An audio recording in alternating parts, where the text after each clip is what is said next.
sangat menyesali perbuatan saya, namun saya hanya ingin menyatakan bahwa saya hanyalah seorang anggota yang tidak memiliki kemampuan untuk menolak perintah dari seorang jenderal.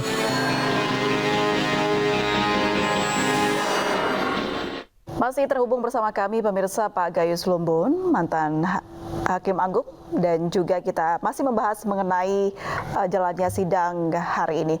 Pak Gayus, yang kita ketahui bersama bahwa HK dan AN ini tidak mengajukan eksepsi. Apakah ini akan berpengaruh terhadap putusan yang akan diterima oleh HK dan AN?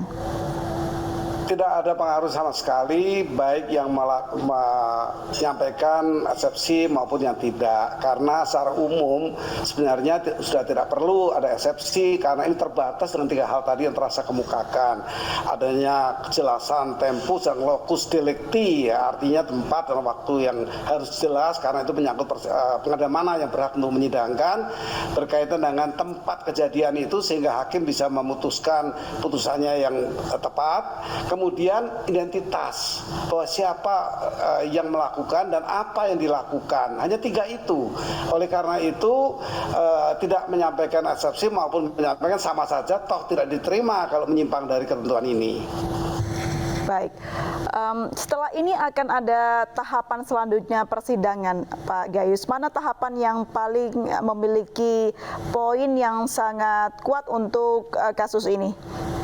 Tahapan keempat ini sesungguhnya, karena keempat dan kelima ini merupakan tahapan untuk melakukan uji kebenaran dari alat bukti yang sah, baik pengakuan, baik bukti-bukti yang lain, itu dilakukan pembuktiannya di saat tahap keempat dan kelima. Itu nanti akan merupakan bagian yang terpenting untuk hakim bisa paling tidak meyakini yang mana yang tepat. Persidangan ini tidak pernah boleh melakukan satu pertemuan yang berbeda, artinya tidak mengkonfrontasikan pihak di sini. Yang ada adalah yakin keluar dari hati hakim dan sebagai keyakinan yang mana yang benar. Konfrontasi telah diadakan di penyidikan, sehingga hakim melihat itu kemudian menyaksikan pembuktiannya. Baik, bicara soal arti pembelaan dari pihak kuasa hukum serta terdakwa. Tim kuasa hukum HK dan AN mengatakan bahwa kliennya tidak ada perusakan atau merusak CCTV, tapi mengamankan. Nah, definisi ini apakah sama, Pak Gayus? Tadi saya kemukakan perbuatan kejahatan ini dilakukan oleh orang-orang yang elit. Dalam bahasa tipikor, kerah putih, orang yang terdidik, orang yang mempunyai kedudukan yang terhormat. Tetapi perbuatannya tidak sama, yaitu beda dengan tipikor yang perbuatannya pun secara elit. Ini berbeda, ya. Ini seperti kejahatan penjambretan yang diseret sampai 500 meter habis semua sebagai tubuhnya, itu sama ini karakter perbuatan.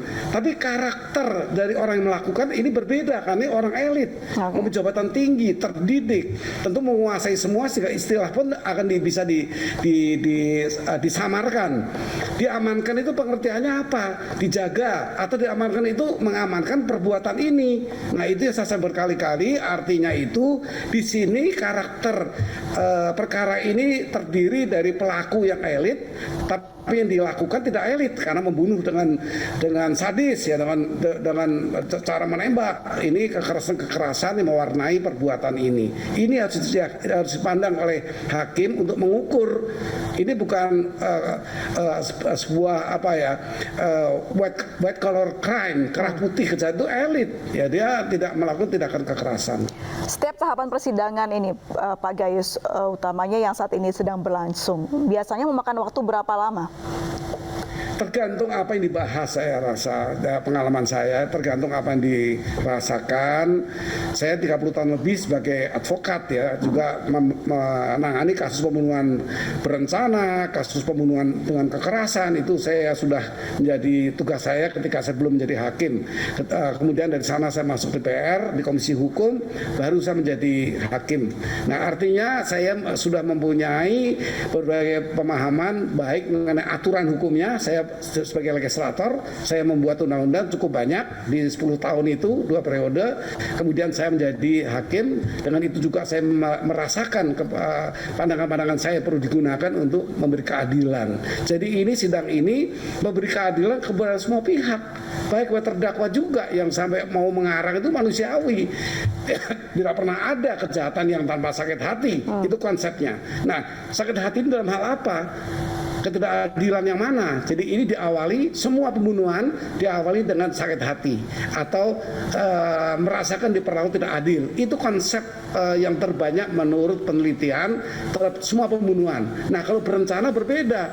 Dan dia berencana itu suatu berdarah dingin disebutnya, dengan tenang, dengan dengan santai, tetapi mematikan, itu disebut sebagai berencana.